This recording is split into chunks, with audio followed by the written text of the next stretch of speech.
inglês, né?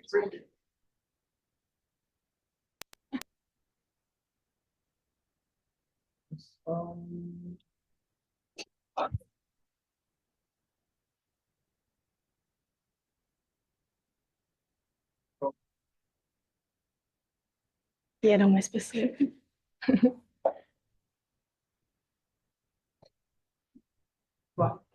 Coreano?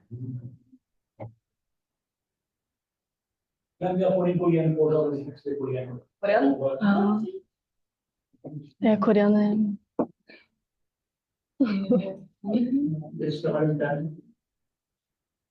Peraí que nós vamos só alterar o idioma da legenda para aparecer em coreano. Só um segundo. Assim a Junca fala em português e a tradução aparece em coreano. Capa. Não tem, será? Tá, bom. Então vá. Tá bom. Olá, bom dia, irmãos e irmãs. Meu nome é Junka Sasaki e eu estarei hoje compartilhando um pequeno testemunho da minha vida com vocês. Então, antes de começar, eu gostaria de falar o título do testemunho, seria O Caminho de Piedade Filial que nos leva a conhecer Deus. Antes de começar, eu gostaria de me apresentar brevemente. Meu nome é Junka, como eu já disse, tenho 21 anos. Eu sou brasileira, meus pais são japonês e chinês, mas eles vivem no Brasil já faz uns 30 anos, então eles são quase brasileiros também. E é isso. E agora eu estou estudando teologia na Coreia do Sul. Entrei na terceira turma da UPA. Ok. Então, vamos começar.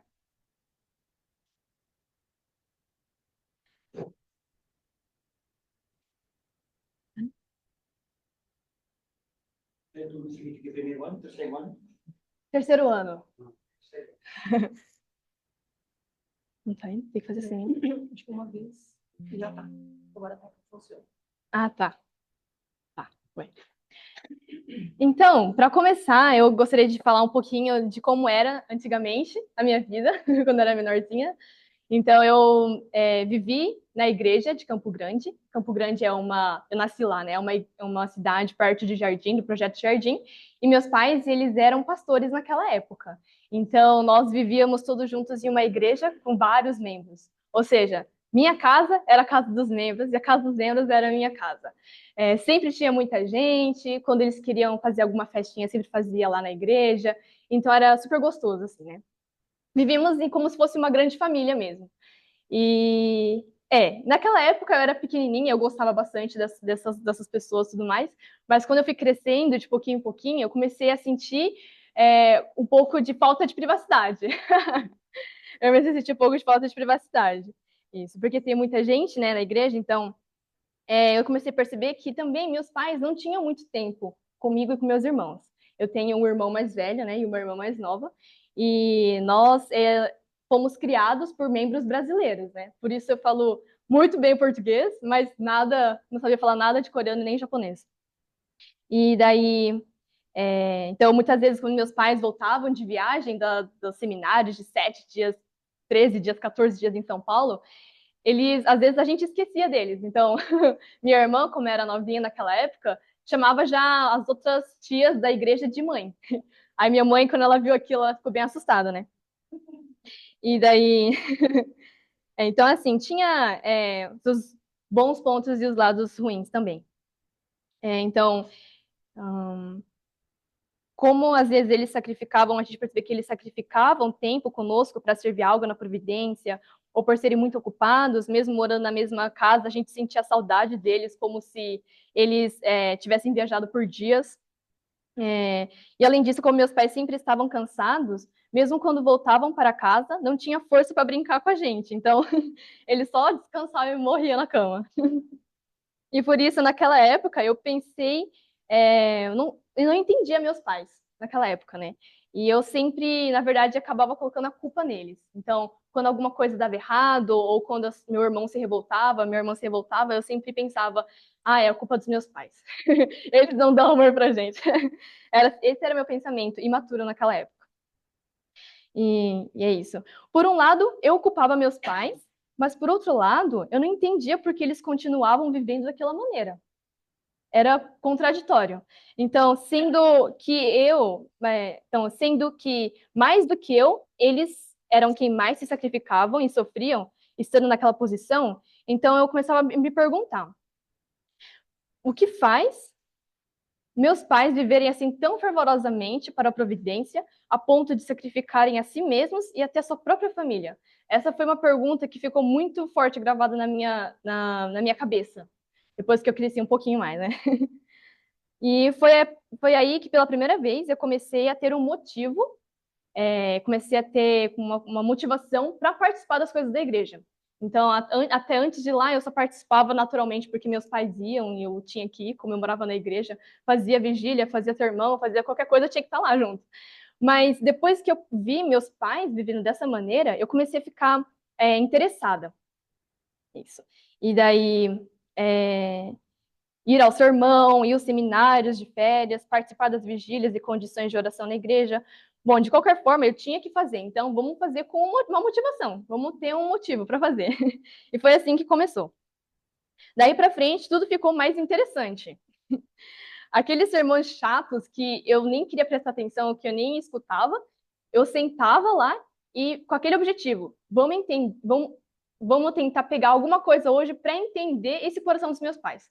Ou para entender um pouco mais quem são os verdadeiros pais que tanto puxa meus pais dessa forma, né? Então eu percebi que esse meu pequeno ato de mudar o meu pensamento é como se eu tivesse aberto uma porta do meu coração para Deus poder entrar. Então era como se fosse uma pequena condição, né? Que Deus pôde usar para conseguir me tocar de alguma maneira. Tá. E aí, naquela época, tinha muitos seminários de férias, né? Em São Paulo, na verdade, na Seminário Central, né? Então, todas as férias, absolutamente, meus pais enviavam a gente. Mesmo a gente não querendo ou querendo, mas como era legal, nós sempre queríamos ir, né? E daí, naquele ano que eu tinha determinado a participar melhor da igreja e tudo mais, eu fui para o seminário e eu tive uma surpresa. Naquele seminário, eu não queria só participar do seminário, né? Eu pensei, nossa, eu já brinquei bastante, eu conheço todo mundo, eu conheço todo mundo do seminário, a gente sempre se vê 2 vezes por ano. Então, dessa vez, vamos focar mais no interno, né? Eu pensei comigo mesma. E daí, naquele seminário, eu meio que sentava na frente para entender mais as palestras, mais mesmo que eu dormia. Eu me esforçava um pouquinho, né? E no final do seminário, como tradição, sempre nos seminários do Brasil tem, todos os jovens se reúnem, nós pegamos, assim, velas e fazemos, tipo, uma noite de oração. Então, nós todos reunimos, assim, na sala de oração, acendemos as velas, cantamos O Senhor Passeia no Seu Jardim, acho que é a mesma música aqui? O Senhor Passeia no Seu Jardim, cantamos umas 3 vezes, até tocar no coração mesmo e sair em silêncio, até formar uma trilha no meio da floresta, que é meio assim uma floresta, tipo um sítio, né? Então, nós andávamos na floresta até chegar num ponto onde tinha uma quadra meio afastada. E lá nós fazíamos 2 círculos assim de oração, né? Um dentro e um fora. E era um momento assim, era oração bem rapidinha, tipo de 10 minutos, 12 minutos, mas todo mundo gritava e chorava assim, né? E daí, eu sempre fazia nosso seminário sempre fazia essa programação, mas eu nunca sentia nada. Eu, às vezes, até achava estranho os meus irmãos mais velhos e meus amigos chorando, assim, gritando do meu lado, né? Mas naquele dia, eu me determinei que eu absolutamente iria entender Deus, que eu ia conhecer Deus. Eu ia saber que tipo de ser ele era, né? Então, quando eu comecei a fazer oração, com esse objetivo, no começo, na verdade, eu vou ser sincera, eu não senti nada. Fazendo oração, assim, nossa, mano, eu quero sentir o coração de Deus, mas não tá subindo nada, né? E depois de um tempo, eu comecei a pensar na vida dos verdadeiros pais. Começou a vir em todas aquelas conferências que eu tinha escutado no seminário, começou a vir na minha cabeça e eu comecei a chorar, naturalmente. Comecei a chorar. E naquele dia foi esquisito porque não foi só um choro assim, eu senti uma dor física no coração mesmo, assim, né? Então, era como se eu, na verdade, fazia oração pedindo: Pai, por favor, deixa eu sentir, nem que seja 1% da sua dor, mas eu quero sentir a sua dor. Qual é a dor do seu coração? Quanto o Senhor sofreu? assim, né, como diz nas conferências. E com esse coração, eu realmente senti uma dor aqui. Não muito forte, não muito forte, mas eu senti uma dor como se a dor do coração de Deus fosse minha dor. Então, naquele momento, eu não precisei nem falar mais nada, eu não conseguia falar mais nada. Eu só chorava, soluçava e sentia essa dor no peito. Então, através daquela inesquecível noite na qual eu me encontrei com Deus, eu pude ganhar a resposta para minha pergunta. Ai, desculpa aí. E aí, minha pergunta. A resposta era que, mesmo como, assim como mais do que os meus pais sofriam, mais do que. Não, desculpa, mais uma vez. Assim como mais do que meus pais sofriam, e mais do que meus pais, Deus estava sofrendo. E que meus pais não eram nada mais do que filhos de piedade filial, que não conseguiam viver suas vidas individuais, enquanto Deus sofria sozinho chorando, em prantos de dor no coração, por ter perdido seus filhos. Pude ver a realidade de Deus, seu desespero através da vida de meus pais. Então, eu posso dizer que meus pais são meus pais espirituais, meus pais físicos e meus pais espirituais. Então, através da vida deles, eu pude sentir o desespero do coração de Deus. E daí eu percebi que quando você vive não para você mesmo, mas passa a viver pelo próximo, sua vida tem mais valor e sempre será mais cheia de bênçãos e amor dos pais celestiais. Então, até aquele momento, eu só estava vivendo para mim mesma. Não queria entender os verdadeiros pais, não queria saber de Deus. Se meus pais praticam essa religião, se meus pais vêm para esse sermão, eu vou vir, né, fazer o quê? Era como se fosse esse pensamento, né, que eu tinha. Mas depois que eu decidi tentar entender por mim mesma e tentar viver, não por mim, mas tentar viver pelos meus pais, ou tentar viver por aqueles que estão sofrendo mais do que eu senti uma grande alegria e senti que recebi muitas bênçãos. Uhum. Então, na verdade, meu plano original era fazer faculdade, meu plano da minha vida, era fazer faculdade de psicologia em São Paulo. E sei lá, me formar e talvez fazer vida pública. Se, se, se der, fazer vida pública, se não der, é isso aí. E daí, mas depois dessa experiência que eu tive com Deus, é, assim, no seminário, e também não só no seminário, mas na minha vivência com meus pais, eu me determinei. Foi a partir de então que eu jurei a mim mesma que eu não ignoraria o profundo, triste coração de Deus e todo o esforço e sacrifício de meus pais.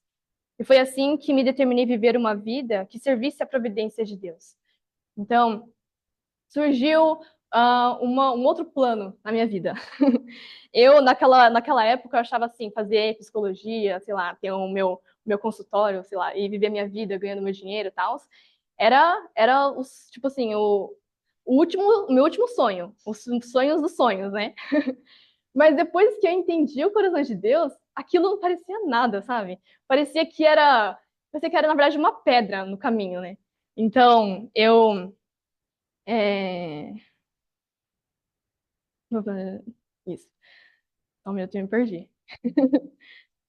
Então, pensei assim, vamos ofertar esses míseros anos que temos aqui na Terra para a providência e depois, bem depois, quando o mundo for restaurado, tanto na Terra quanto no céu, eu vivo a vida que eu individualmente quero. Esse foi o plano.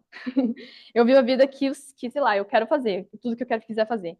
Então, mas o que eu senti era que era desperdício fazer isso agora. Era como se eu estivesse trocando sujeito e objeto, né?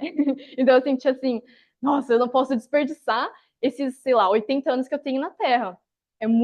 Vai ser muito rápido e se eu não viver da forma certa, eu acho que eu vou me arrepender muito. Eu senti assim no meu coração, né? E daí que foi que eu determinei a servir e a viver vida pública, fazer vida pública. E uma forma de concretizar esse sonho, concretizar esse meu objetivo, foi forma de concretizar esse plano foi investindo suor, sangue e lágrimas nos estudos da língua coreana. Então, assim, para poder entrar no domínio direto da filha unigênita. Então, naquela época, 2020, era quando surgiu a UPA. E, assim, na verdade, eu não conhecia muito bem o que era a UPA. Meu irmão tinha ido, mas, assim, eu conversava de vez em quando com ele, ele me explicava, às vezes, o que era, o que fazia lá, mas eu nunca tinha certeza do que era, né? Muito bem. E daí, mas uma coisa que eu sabia é que era a verdadeira mãe que estava chamando. Não era a UPA que estava chamando todas as segundas gerações do mundo, mas era a verdadeira mãe que estava chamando as segundas gerações. Então, eu me senti, assim, no dever de ir, né? De tentar, pelo menos, né? Porque, na verdade, não era fácil entrar. Não era fácil entrar, mas eu acho que eu, pelo menos, tinha que fazer minha porção de responsabilidade. Então, vamos tentar. Se der, deu. Se não der, eu faço vida publicana no Brasil mesmo. Eu pensei assim. Então, essa aqui é minha turma. Hum, e foi assim que eu passei a fazer parte da Universal Peace Academy, UPA. Mas eu vou contar para vocês, daqui para frente não foi um mar de rosas. Eu achava assim, puxa, nossa, sofri bastante para entrar, e agora que eu entrei, vou relaxar, né? Eu pensei assim.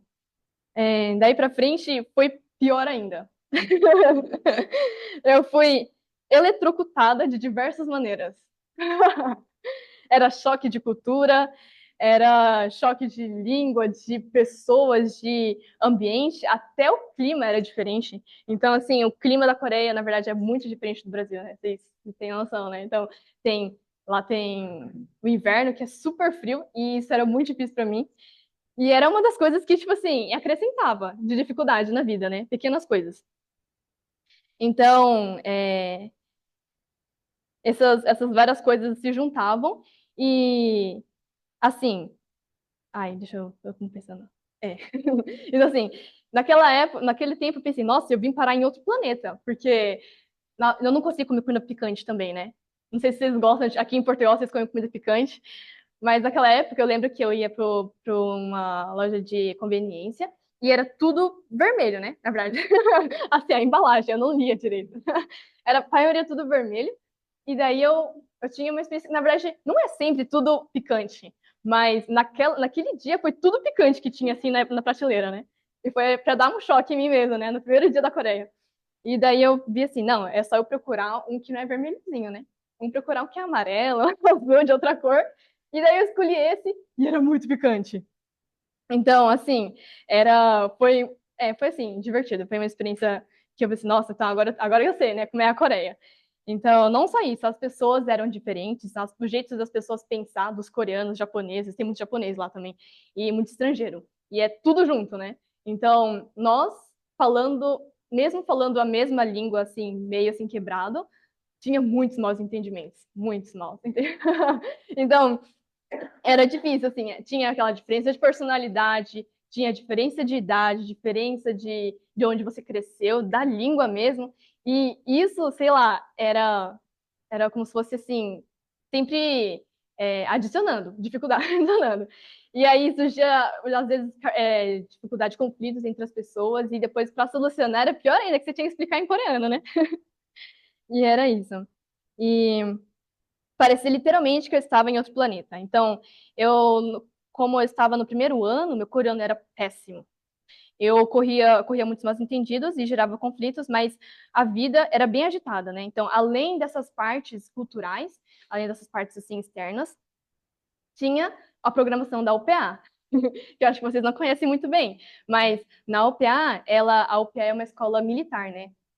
Então, nós tínhamos treinamentos, treinamentos de manhã e de noite. Naquela época, nós corríamos a faculdade duas vezes, né? De manhã e de noite.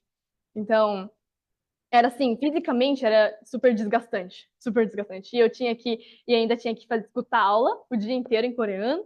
Ainda tinha rundoke de manhã, tinha encerramento do dia à noite, tinha condição individual. Então, e tinha esses pequenos conflitos entre as pessoas, às vezes você não entendia o que era para fazer, porque era tudo em coreano. E realmente foi uma aventura. Foi uma aventura, aquele primeiro ano da UPA, né? Então, é. Então, era a junção de cansaço físico, mental e emocional. Então, a partir de então, fazia tudo com um coração muito negativo, eu percebi no primeiro ano, né? Então era só tipo, nossa, vamos sobreviver. Eu consigo sobreviver até o final. Assim, eu pensava, né? Mas com esse pensamento de sobrevivência, eu passei a pensar muito negativo de tudo. Então, sempre que surgia uma programação assim do nada, né? Tá lá estudando, tem que ensaiar para apresentar para a verdadeira mãe. Aí você tinha que largar todo o estudo e dançar, né? Então, assim, essas coisas me deixavam estressadas assim naquele momento. Então, eu ficava brava e ficava negativa. Sinceramente, eu tenho vergonha de falar agora, mas eu tinha esse pensamento assim negativo. E é, então as pequenas coisas do dia a dia me irritavam. Eu passei a viver uma vida de reclamação, pois não entendia mais o coração e a vontade dos pais celestiais. Aquele coração que eu tinha antes de entrar na UPA, aquela determinação, já não era a mesma. Então, assim, depois que você entra num ambiente de dificuldade, parece que realmente Deus desaparece, os verdadeiros pais desaparecem, todo mundo desaparece, aquele negócio, aquela dor, aquele sentimento, aquele amor que você recebeu de Deus desaparece, você esquece. Então, é como se você estivesse sozinha na escuridão, tendo que caminhar sozinha, né? E eu senti como se fosse essa minha situação no primeiro ano. Daí eu parei e percebi, nossa, não, calma aí, se eu continuar assim, vai passar 4 anos e o que, que eu aprendi? O que, que eu vou ter ganhado de bom nessa vida de cadete aqui, né? Então, eu me determinei a fazer alguma coisa. A primeira coisa que eu determinei, ir no Chon Shimon e fazer oração. Aí eu fui na sala de oração, não era no Chon Shimon, na verdade, claro, porque eu acho que era só uma sala de oração. Eu entrei lá e orei forte. Orei muito forte. Depois de muito tempo, eu não fazia muito tempo que eu não conseguia orar. Não conseguia orar de verdade, sabe? Derramar lágrimas. Mas aquele dia, eu me esforcei. E eu consegui orar de verdade, né? Então, quando é, eu orei dessa forma. Pais, eu sei que foi eu quem escolhi esse caminho. Mas ele, para sempre vai ser assim, sombrio e solitário? Será que é impossível ser feliz nesse caminho? Será que o reino dos céus existe mesmo? E se existe, como é que eu posso construir, trazer isso para mim, né? Então, essa foi a minha oração. Na verdade, foi uma oração que eu tenho, assim, vergonha de falar, porque foi mais ou menos uma reclamação para Deus, né? Uma reclamação, às vezes eu não estava aguentando mais, né? A suportar toda aquela pressão. Aí, foi no momento que surgiu um pensamento na minha cabeça. Deus não chegou assim e falou no meu ouvido, né? Eu ouvi uma voz, mas foi como se surgisse um pensamento na minha cabeça, né? E esse pensamento, essa resposta de Deus foi a seguinte. Ai, eu tô esquecendo. É. A resposta de Deus foi a seguinte: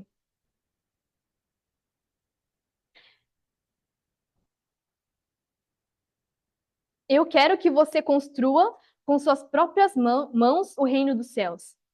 Que você transforme o inferno no reino dos céus. Só então você sentirá a verdadeira felicidade.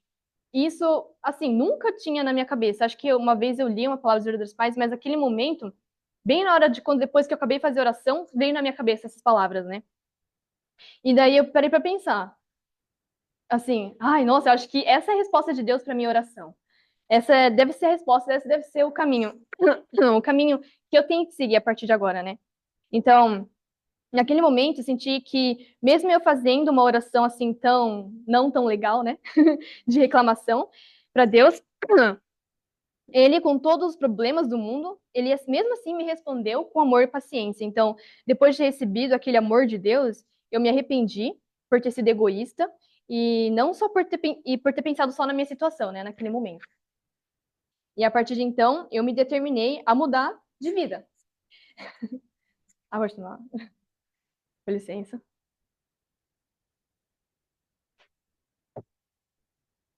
Eu me determinei a mudar de vida. É, todas aquelas atividades que me irritavam, que eu achava desnecessário, era muitas regras na UPA. São regras pequenininhas que, se você não cumprir, tem outra pessoa olhando assim e já fala assim pra você, entendeu? É assim, tem essas coisinhas, né? Então, são coisas pequenininhas assim na vida, mas que vai deixando assim a gente estressada. E toda vez que acontecia isso, aquele teste, né, é um teste na vida de fé, eu fracassava, porque eu ficava irritada e ficava brava, e era isso. Mas daquele momento eu falei assim, não, Deus falou que o reino dos céus começa em mim. Eu tenho que criar o meu reino dos céus, se eu quiser viver no reino dos céus. Então, vamos mudar esse pensamento, trocar o mindset. É. E daí, todas as suas atividades da UPA, eu comecei a fazer com um pensamento de gratidão, felicidade. Eu tô feliz. Nossa, é muito legal, é muito interessante. Então, mesmo que não era nada interessante, correr de manhã, 5 da madrugada, 7 da madrugada, 7 da manhã, correndo lá naquele frio lascado. Ui, que legal, nossa, que legal, divertido, interessante. Eu pensava assim. Então, na verdade, no começo era falso esse coração.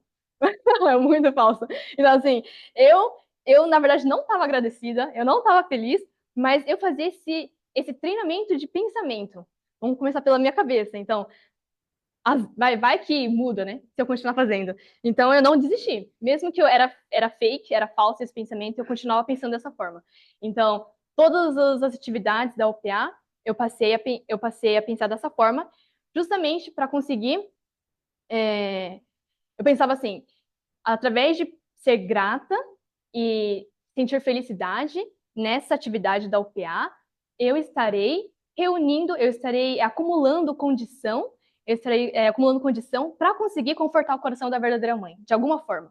Então, que essa condição que eu reuni, que eu juntar todos os dias um pouquinho, que possa consolar o coração da verdadeira mãe. Esse era o meu pensamento naquela época. Então, eu comecei a fazer mais fervorosamente todas as atividades da UPA. Eu ser uma louca. Então, isso daí. Então, fazendo, no começo era mais falso assim, o pensamento, mas quando eu comecei a fazer e passar muito tempo, isso começou a virar verdadeiro dentro do meu coração. Então, assim, já, na verdade, aquele negócio chato que eu achava super entediante, eu achava, nossa, só tem coreano aqui, só tem japonês aqui, não tem nada, tá? Essas coisas assim, eu comecei a achar legal. Eu comecei a achar alegria dentro dessas coisas, pelo incrível que pareça. Então, assim, nossa, funcionou mesmo, né? Então, começa realmente dentro da minha cabeça, dentro de mim. E, e daí, a partir daí, a vida de universitária, barra a vida de fé, é, se tornou muito mais interessante. Então, pude ver com meus próprios olhos que os pais celestiais queriam me dizer que o reino dos céus começa dentro de mim. Então, significava que os céus começava a partir da minha cabeça, né? Depende da minha porção de responsabilidade. Eu tinha que tomar essa iniciativa. Então, e foi quando eu entendi mais profundamente o que a verdadeira mãe quis dizer na autobiografia. Isso, na verdade, eu já tinha lido, mas eu nunca tinha parado para pensar, né, nessa frase. E depois dessa experiência que eu tive,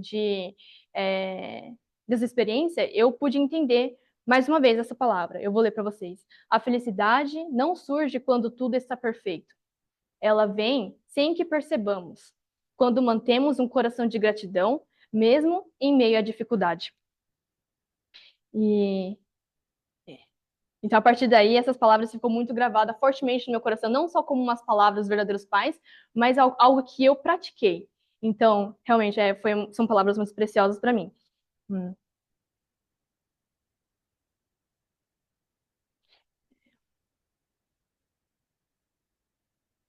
Então, essa foi uma preciosa oportunidade que pude vivenciar na minha vida de fé, através de entender e sentir a palavra e o coração dos pais celestiais.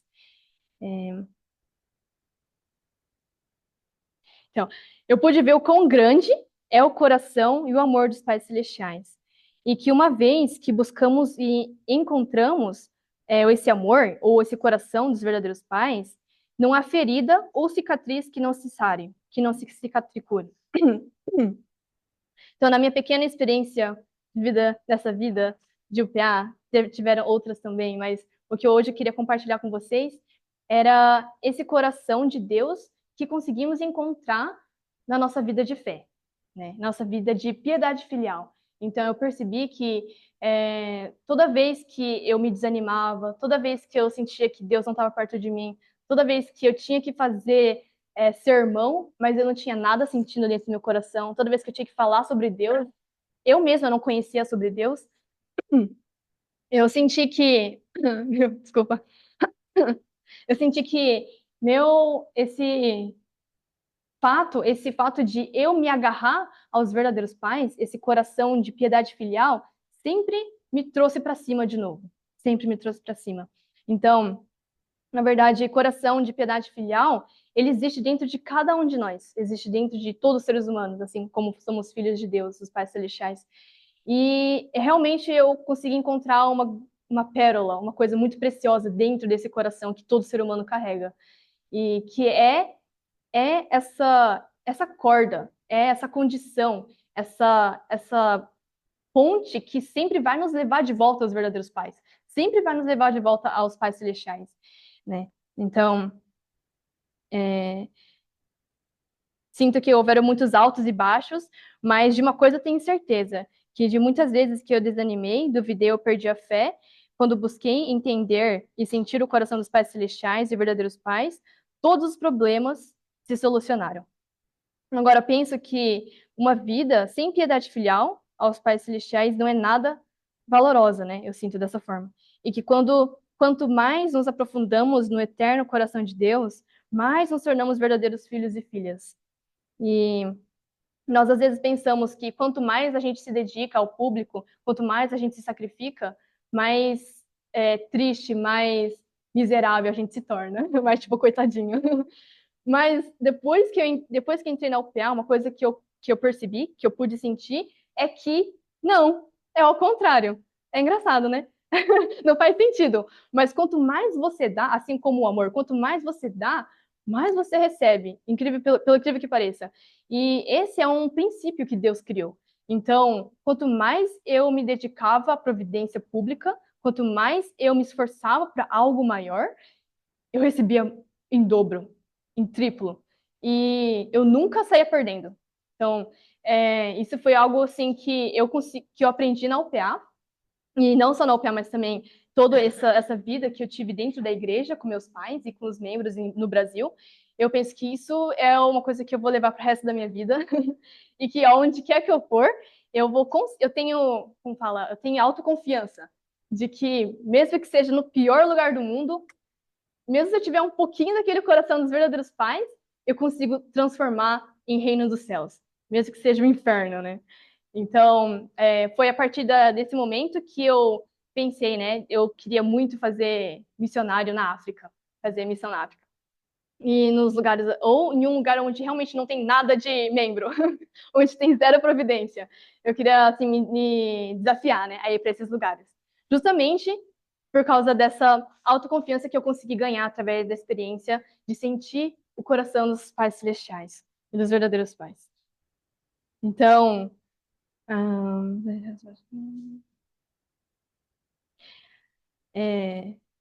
tá quase encerrando, né? Foi mais rápido do que eu imaginei. Desculpa. Era para eu preencher 30 minutos, mas acho que é. Então, assim, para encerrar, eu queria ler a palavra da verdadeira mãe. E será que a gente poderia ler tudo juntos? Pode ser? Então vamos lá. Aqueles que se dedicam plenamente aos seus pais, que sacrificam suas próprias vontades e desejos e colocam os pais em primeiro lugar em todas as coisas, são os verdadeiros filhos e filhas de piedade filial. Agora a segunda. Aqueles que se dedicam plenamente aos seus pais, que sacrificam suas próprias vontades e desejos e colocam os pais em primeiro lugar em todas as coisas, são os verdadeiros filhos e filhas de piedade filial. É a mesma palavra. Desculpa, eu achei que era duas. É a mesma palavra, né?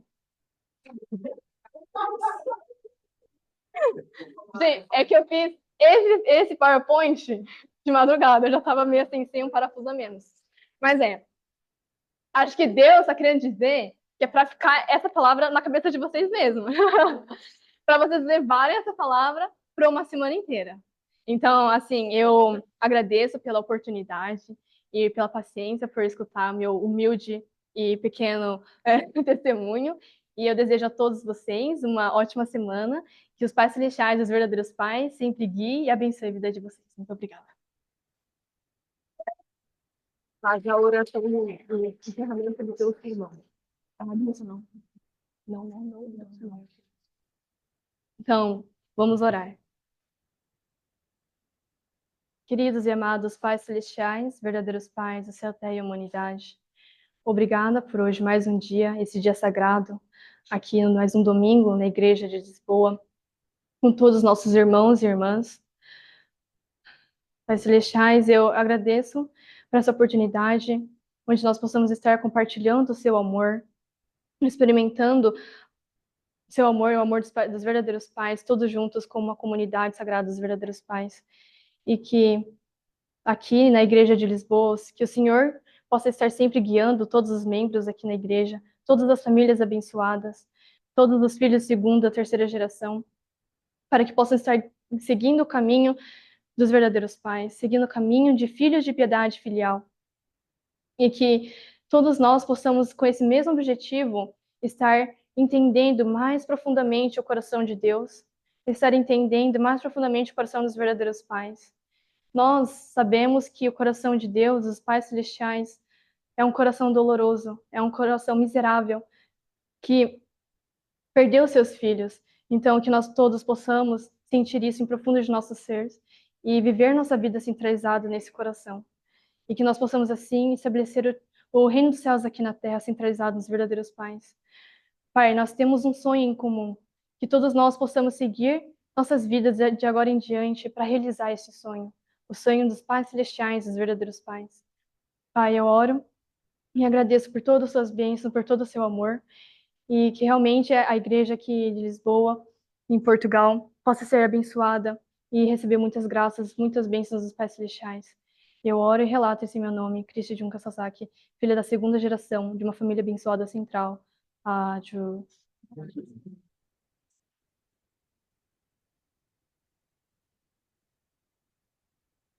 Muito obrigada, mais uma salva de palmas, Junka. Foi um sermão muito inspirador, obrigada, Junca. E essa parte de nós fazermos coisas que a gente não gosta, mas agradecendo, isso é a neuropsicologia explica, né? Porque quando a gente faz alguma coisa, o nosso organismo se sente bem e depois aquela atividade fica conectada com aquele hormônio, sensação boa, né? Então tem toda uma explicação da ciência em relação a isso também. Agora estamos chegando no fim do nosso serviço dominical, não temos avisos nem notícias. Então, vamos nos despedir dos irmãos do Zoom. Deixa eu só abrir aqui. Espera que eu... Aqui, né?